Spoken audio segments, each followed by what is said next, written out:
دكتور خالد الخشاب، استاذ امراض القلب والرعايه الدمويه، رئيس قسم القلب جامعه الفيوم، وعميد الكليه الاسبق.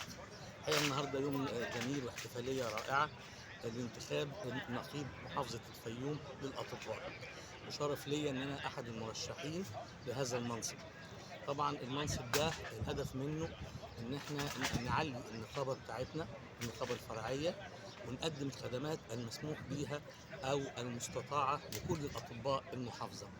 على رأس هذه الخدمات العلمية، أي رفع المستوى العلمي والتعليمي لجميع أطباء المحافظة، مع تقديم كل الخدمات الاجتماعية والمعنوية لجميع أطباء المحافظة.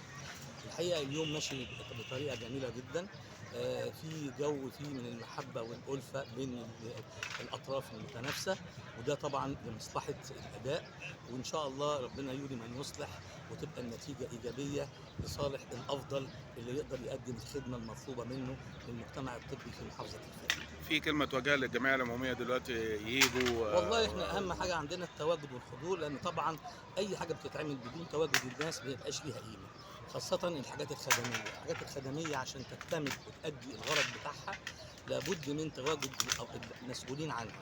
واحنا يعني كنقابه اطباء المسؤول عنها والمسؤول عن رفع مستواها كل اطباء المحافظه، فاحنا بنرجو للاطباء اللي هم يعني لسه ما خدوش خطوات ايجابيه في عمليه الانتخاب التواجد، وينتخبوا من يرونه مناسبا.